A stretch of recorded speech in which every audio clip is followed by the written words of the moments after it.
Hello, everyone, and welcome to Figure Drawing Basics, part 76.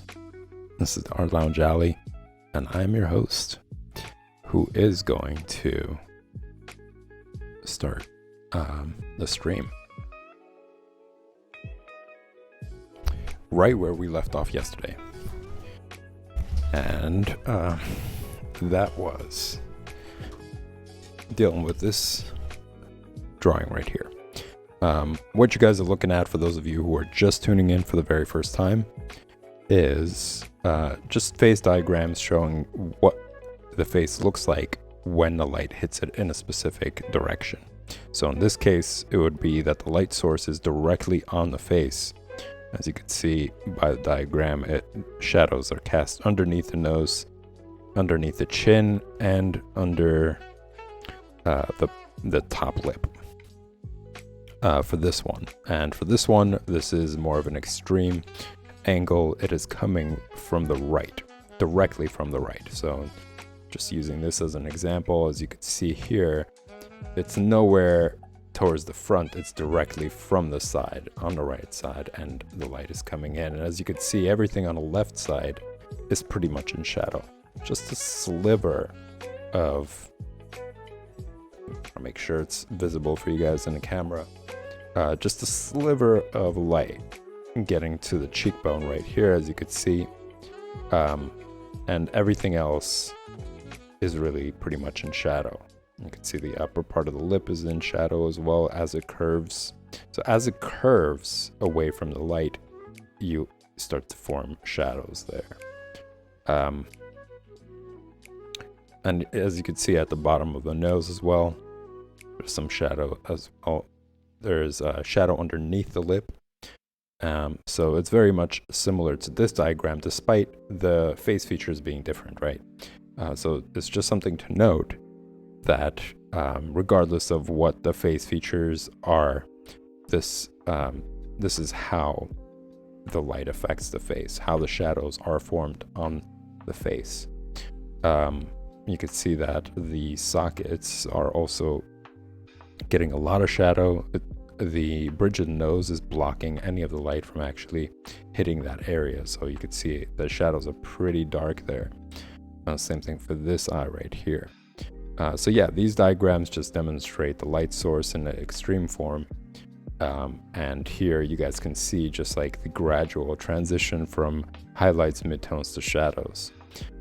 Here we got the same thing as this diagram, but now the light source, instead of it being from the left side, as you see here, just from the left side, now the light source is moving on towards the face, but it's still on the right side. It's just that it's directly on the face more. As you can see here in this example, the shadows that are forming, they're not as extreme since the light actually is traveling more towards the face. It's illuminating more parts of it, more areas. So as you could see where the areas were in shadow and there was really dark shadows, it's still present, but it transitioned from shadow to like mid-tone, I want to say. And you could see that certain areas are still in shadow, like around the chin on the left side, where the bridge of the nose is, once again, parts of the eye sockets, and underneath the chin on the left side. You could see that there. So it just helps you guys to practice this stuff. You know, this is just something for you to understand, because a lot of the times when people don't understand how shadows form on the face, they think of shadows as just lines, you know, or blocks of lines, a style almost, rather than understanding that there is logic to them, there is reason to them. So when you combine something, for example, in this example, you got shadows forming on the left side, you will have a lot of beginners, even intermediates sometimes, they would create the same shadow form on the other side of the bridge of the nose, which doesn't make any sense, because if the light is coming from the right side, as it does in this example, it wouldn't cast a dark shadow on this side of the bridge of the nose. That just, it wouldn't make sense. So it kind of breaks the drawing. Or what they would do is they would create shadows all the way on the left side, and then they would have the bridge of the nose, the shadow would be cast on the right side. So they just remember, oh, I drew this one drawing and a lot of the shadows were on this side, so they'll just draw that. And then when it comes to the bridge of the nose, they'll be like, I remember I drew this drawing and this is what the bridge of the nose shadow looked like, and they would do like a really dark shadow in that area. So you got these two opposing shadows basically that break the drawing, and it does make sense. You know, why would there be a really dark shadow similar to this on the other side of the nose when all the shadows are forming on this side? Or they will do everything right on this part of the face, and then they would have this shadow underneath on the other side. So there has to be consistency in the shadow forming on the face in order for the drawing to be correct, you know, for it to make sense and for it to appear that you really do understand how the shadows form on the face. So take some time and study. You know, I was talking about this in a previous session, but try to either buy a head, right, or like a figure of some sort. I would say a head is pretty good because it's pretty big, right? If you buy like an entire figure, you would have to buy a pretty big figure in order to fit this size. But what this size allows you to do is to really study where the shadows are. You know, it's like having a magnifying glass when you're reading. You really get to see the letters better. So it's the same idea here. The bigger it is, the better you understand it. And it allows you to really play around with the head and its positions and its angles and perspectives in light. So as you guys could see, I was doing it before. I was angling it towards the left side only, then I was moving it towards the light directly. And in those directions, I could actually study it in perspective. Like, what would the head look like if the camera or a viewer's eye is coming from below? And then you could draw that out, and that's correct. So yeah, investing in a good sized head to be able to manipulate like that, to switch to any direction that you want, is a good investment. It allows you to really study stuff instead of like just going off of photos, because photos obviously are just restricted to one angle, one view of light source, one light source view rather. But if you have one actually in your hand, you could move it around and understand it. Or, you know, similar to this, you could take some time and actually learn to sculpt one yourself.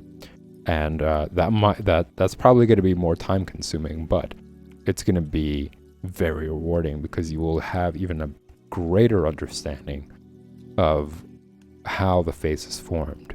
You know, you'll see, and you'll train your eye to pay attention to detail. It's challenging, you know, having to really bring out everything into 3D, make sure that one side is equal to the other side, you know, having to study it in all different directions to make sure that things are correct. You know, for example, when you are creating the jaw area, you could flip it upside down and you could study like I could already see a mistake here. You know, this side is lower than this side, so I have to bring that up and work on that. It also allows you to study like the angles of where the jawline is. You know, you don't want this one jawline to be over here while the other one is like all the way up here. So by changing all the angles, by changing it, let's say in profile view, you can now see, okay, the face is protruding more, like the nose should protrude more. The lips really need to come out, you know, whereas studying it in this way, you might not be able to notice that. So just in this example, just talking about all this different stuff, you guys can see that, you know, it really pushes you to view the face in all these different angles, to try to like mold things according to what they naturally look like. And that translates into drawing, because just like what I was talking about before, when people used references to create shadows, you actually have a reference right there in front of you. You have something that you worked on yourself and understood as well.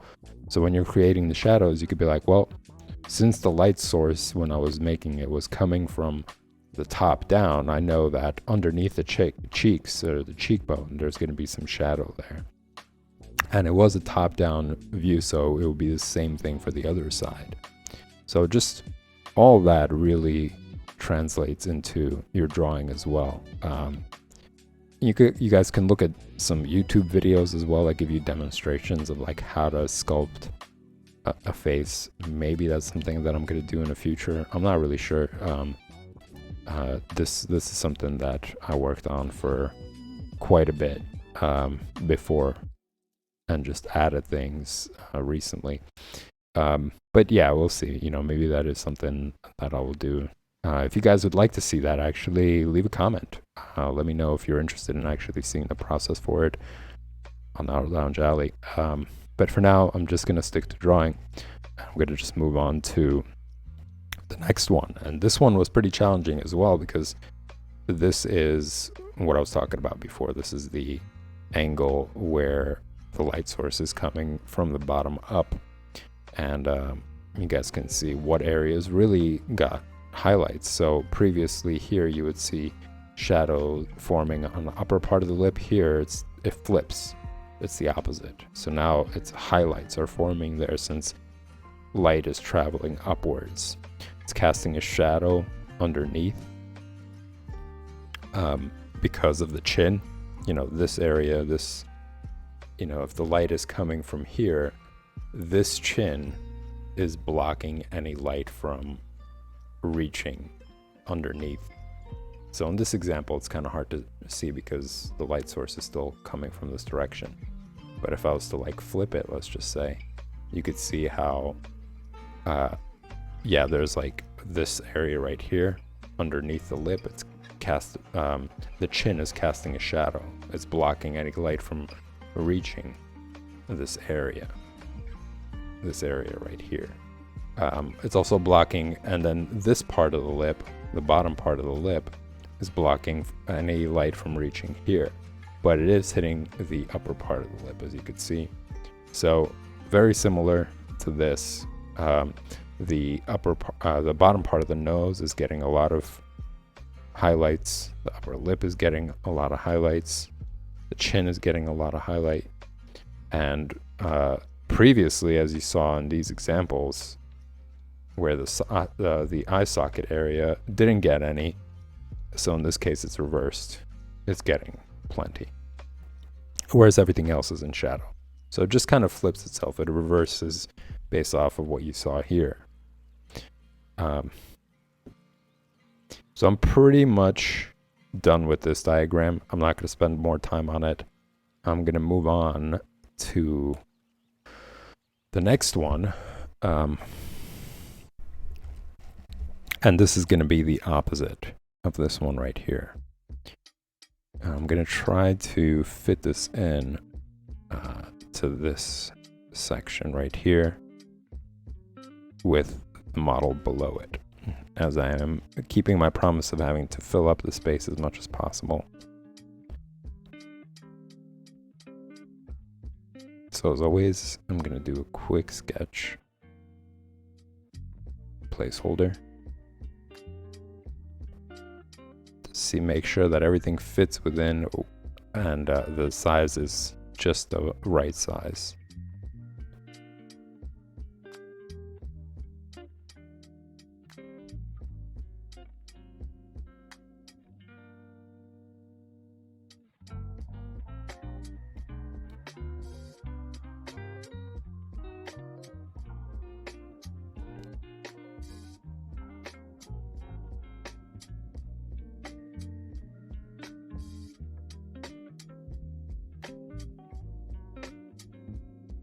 And for those of you, a little side note, for those of you who are pretty, have been pretty consistent in watching all the streams, you might be asking, where's the special stream? I'm working on it. I decided not to talk about it much because I'm still in the process of putting everything together, really putting out a pretty good presentation of it. I'm pretty excited about it. I have been spending time working on it, the little time that I do have in between projects to try to develop it. And I'm also learning some new ways to do it in the program that I'm using. So it's in the works, and it's absolutely gonna be aired, and it might be aired just in the right, just in the nick of time, just at the right time, as a celebratory episode or stream sesh. But we'll see. It might be sooner than that.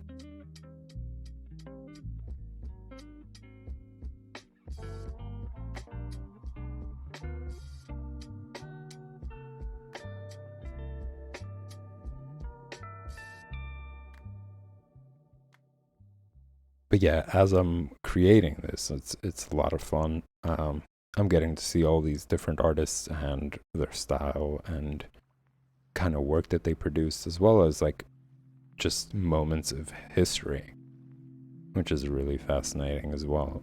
In illustration, in style, in fashion, and what people were considering to be important, and how these moments are similar to modern day.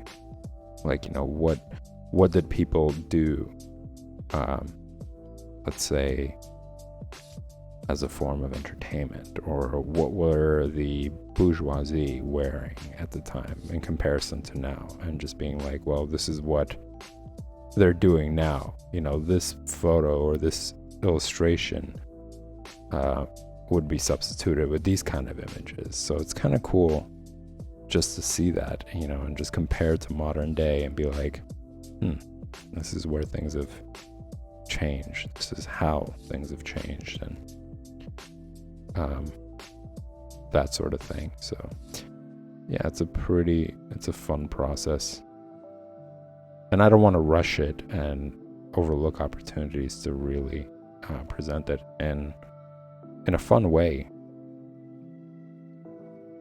So I'm kind of glad that it's been a while, because I don't know if I would have, if I had released the special stream earlier, I don't know if I would have been able to present it the way I'm currently working on it to be.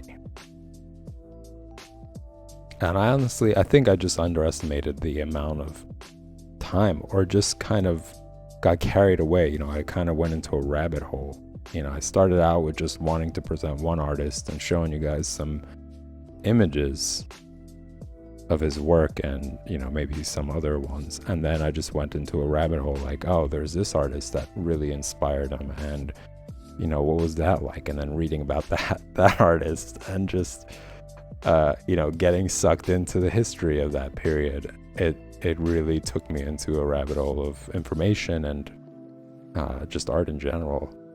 So I've been trying to like reel it back a little bit, not get too carried away and be like, oh, there's also this that I'd want to show people, and that sort of thing. I'm trying to hold back on that, and just provide like a pretty consistent, relevant special stream. So it is in the works. I haven't forgotten about it. I'm not quietly trying to avoid it. It's just taking some time. I don't want to keep being like tomorrow or this week, and then not having it ready by then either. But you guys will know the day prior when the special stream is going to be. That's for sure. I'm going to be talking about it on stream for you guys to be ready the next day for it.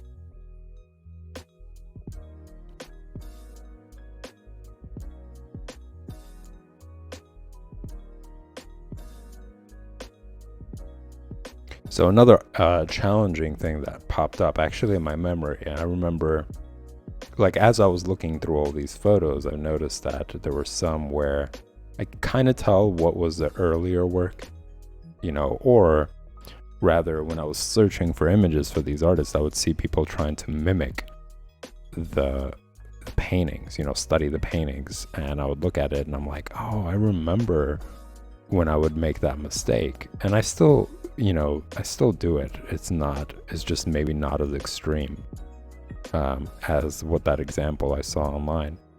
But the common one was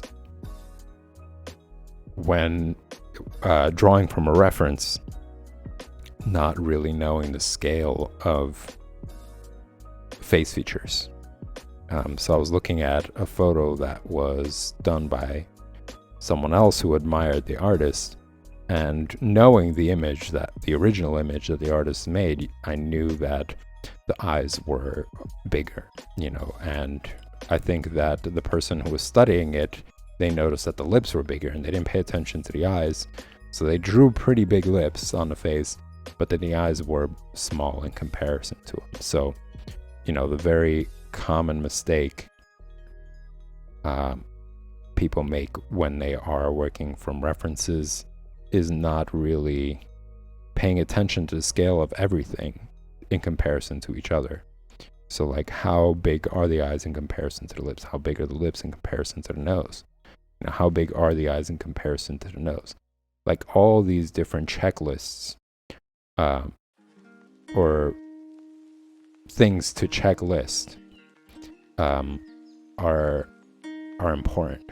You can't just focus on one part and nail it and be like, yeah, the lips look exactly like that, but then the nose is too small or too big, or the eyes are too small or too big in comparison to it. So you kind of have to make sure everything is in its proper scale with each other. So a lot of comparison, a lot of back and forth, looking and trying to see how big is it, and get even technical about it. This is something that I was talking about before. As you're learning and as you're developing your eye, you first have to train your eye to see things as a whole, as an entire image, not just lips, not just nose, not just eyes, but be able to look at everything and compare each other in relation to one another. You have to develop that first. So until then, it's good to be technical. And what I mean is really measure things out. Measure things out on the reference, for example, measure the eye and then measure the nose. Be like, okay, it's about this size in comparison. Maybe it's a little bit shorter. So just use parts of the face as measuring tools to figure out how big. So for example, maybe it's supposed to be only half the width of the nose is only supposed to be about half the eye. So you can measure that out, and you could be like, okay, it's supposed to be half the eye on my drawing as well. You measure the nose, and then you do it, and you're like, okay, it doesn't match. It's too long. So you would have to make the nose a little bit smaller. And then you have to draw the lips. So the lips, how much wider are they supposed to be than the nose? What about how much wider than the eyes? And then eventually, as you train yourself to recognize things like that, you won't need to be as technical about it. This is something I talk about very frequently. You just have to train your eye to notice these things. It's like learning the alphabet. You're first going to pronunciate every single letter. You're going to try to remember the order of them, and then you're going to try to learn certain words. And now you don't have to do that, right? You don't have to recite the alphabet. You don't have to enunciate every single word. You just read. And it's a very similar process to this. So at first it might seem pretty technical, but as you develop your hand-eye coordination, your attention to detail, just having this ability to compare face features, you won't have to be as technical after a while. It'll just naturally come to you. An artist that I did actually bring up in the first stream of, I believe it was Figure Drawing Basics. I always used them as a comparison for that example of being able to just immediately on paper draw out all the features, and everything looks correct, everything is proportionate, no matter where the person started, where the artist started. Yeah, he passed away today. It was just out of nowhere. He was 47 years old, and the name of the artist was Kim Jung-gi.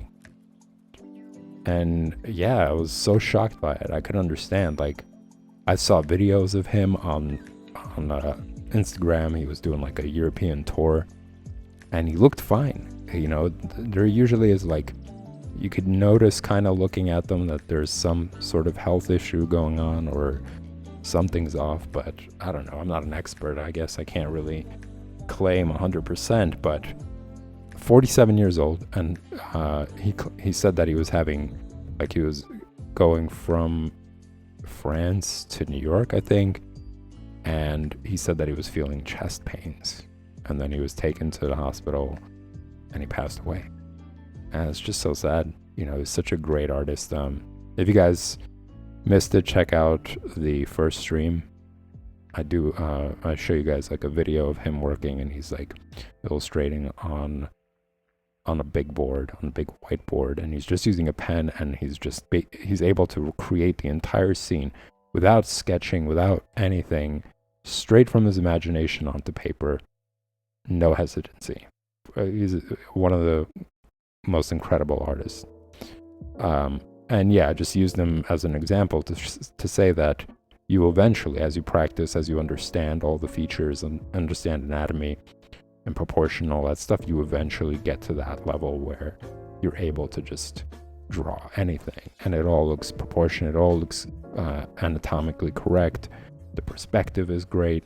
Like, he was able to do it in all sorts of perspectives. Like, if you watch his videos, he's able to do it from anywhere. From starting from the foot, he builds it out. Starting from the head, and he builds all of it out. And everything is pretty accurate in terms of their relationship with each other. He did incredible work. And it's really frustrating that happened, you know. Part of me, and I'll be honest, I think part of me thinks it might have something to do with COVID, you know, because chest pains is supposed to be like one of the symptoms for it. I don't know. 47 is too young. He didn't seem like he was unhealthy.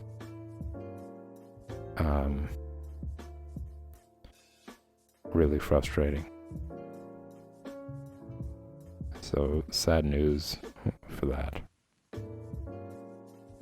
But it should encourage you guys to go and take a look at his work. It's incredible work. It's very inspiring. I've been inspired by it as well. And I always was curious what he would develop. And I really thought that he had way more to come. Like, he was going to make bigger projects, stories, you know, comics, and like, it didn't seem like that was it. You know, it seemed like he had way more to offer. There was way more coming. And that's the part that's frustrating as well. It's like really upsetting, because there was so much more that he was able to create. But yeah, check him out, Kim Jung-gi. Look at some YouTube videos of him as well.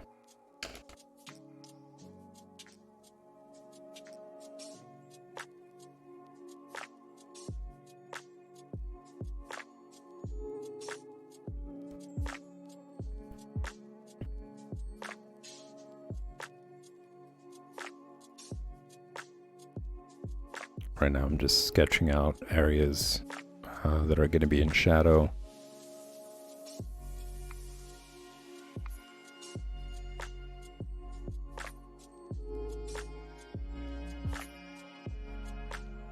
Still getting over how bummed I am about that news.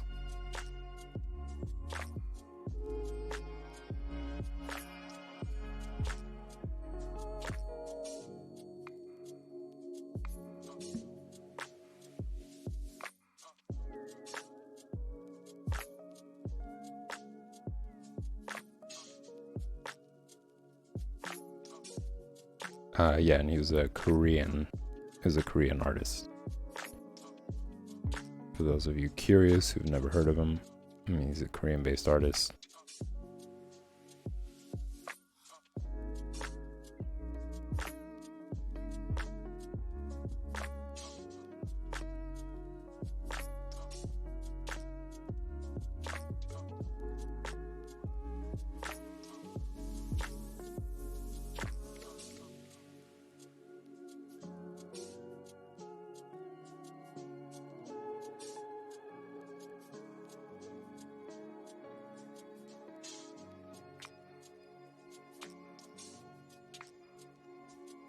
So in this example, and I'm actually going to get to it real quick, I'm going to start doing the smaller bust to give you guys an idea of where the light source is, but the light source for this one is above, so it's coming down. So it'll be something similar to like sunlight at midday.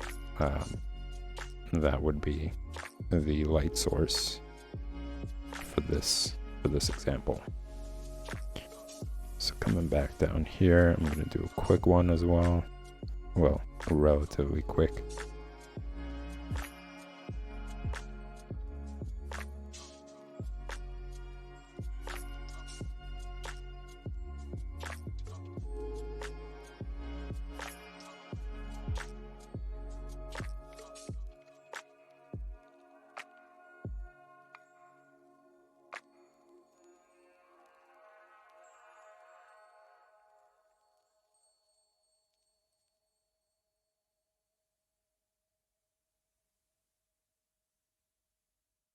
Gonna make some marks for placeholders for the eye sockets. Placeholder for the nose.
There's still like a little bit of space on the chin that is getting some light in this example.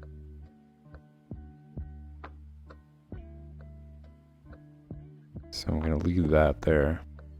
I'm going to leave a placeholder there to work around it.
Keeping it relatively light. I don't want to press too hard, but at the same time, I don't want to press so light that you guys can't even see what is going on. But typically, it would be even lighter than this.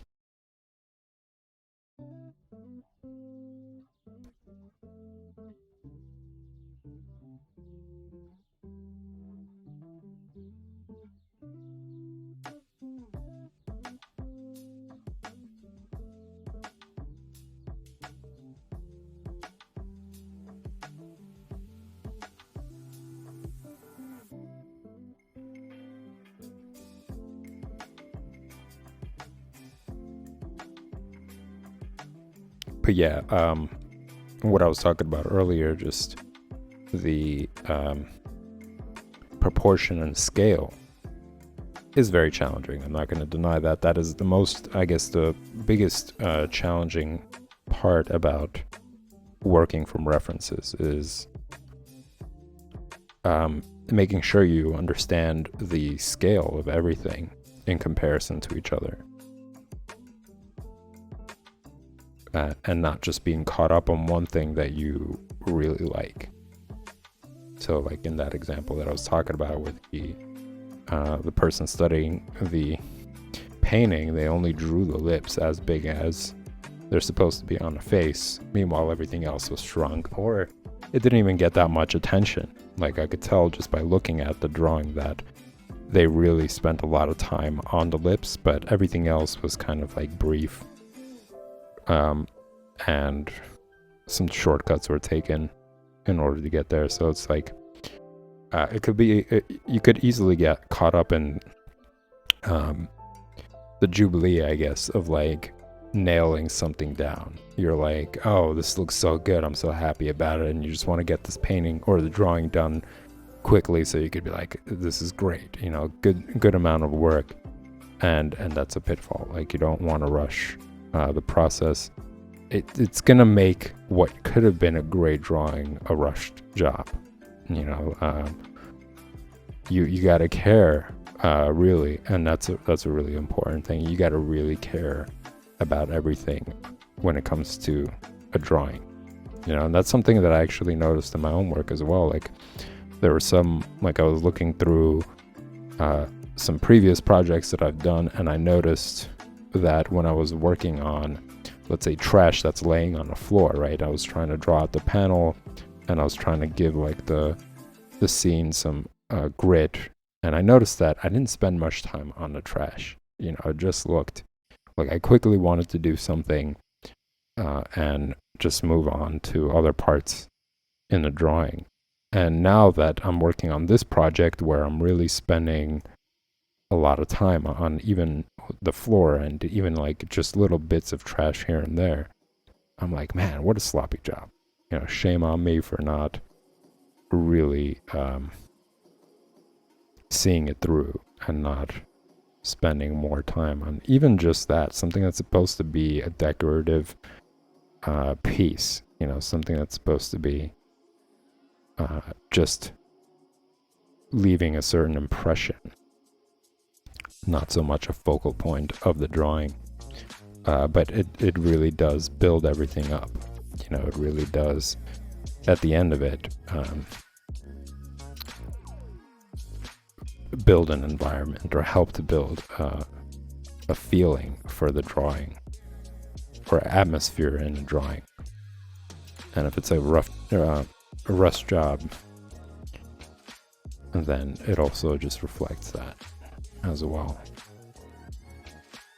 And sometimes, you know, I think a lot of people want to get, or maybe want to learn what gestural drawing is like. You know, you see sometimes these illustrators, especially like John Buscema, if you watch any of the videos of him drawing, he just makes such quick marks. You know, he's just little squiggles there, and it looks like it's some like debris in the air or something, but they're so quick about it, and it's just not super detail oriented, and they're not spending a lot of time, like, you know. So I think a lot of people want to learn that, and they try to do that in their own drawing. At least that's what I wanted to do as well. Like, just, hey, I'm gonna just do this quick squiggle here, and it's just supposed to be like a brush stroke. You know, sometimes a brush stroke on a painting really puts everything in perspective. Like, if you're putting highlights on a face and you just make this one brush stroke, all of a sudden everything looks illuminated because of that. You know, so I want to say that's the kind of element sometimes people are looking for when it comes to these things, but it's not well done. You know, it has to be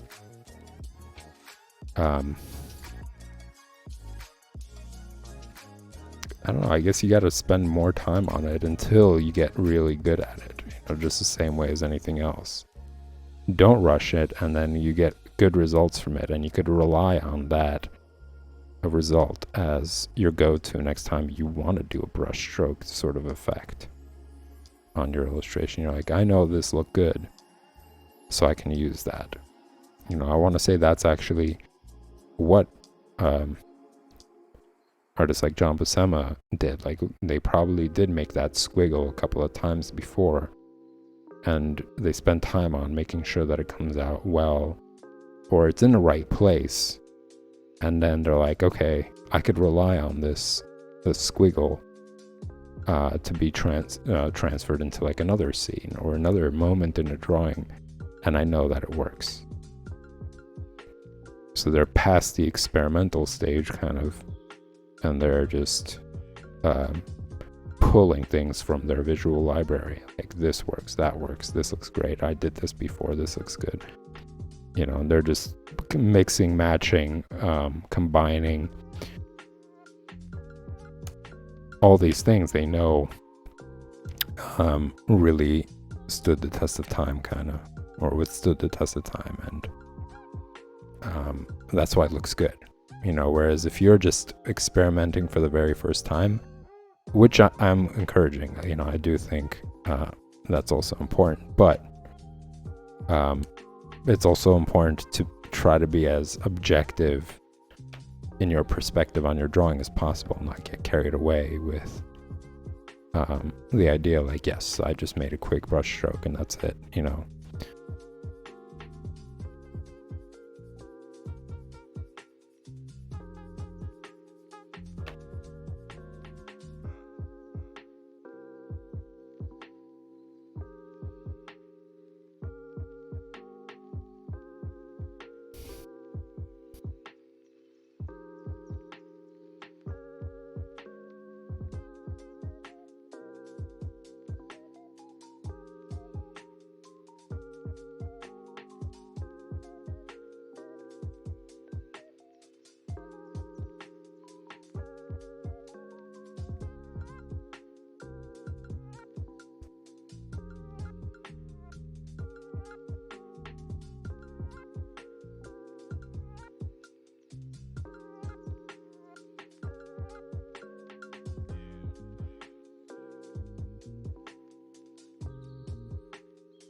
Still trying to nail down this,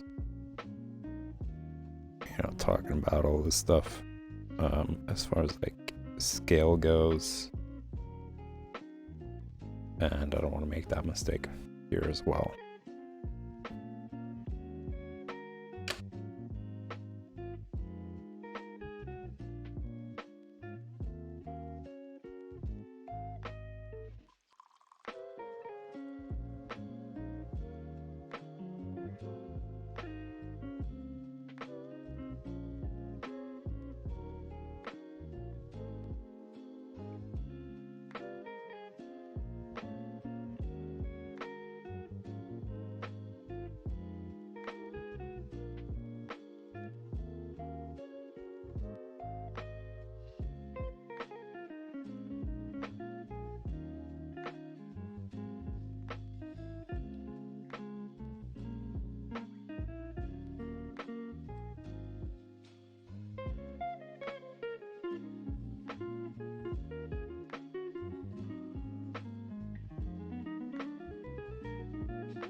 I think that's as much time as I want to put into this bust. Well, maybe just a little bit more. Just a little bit more time on the hair.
Definitely not enough time to work on the actual face.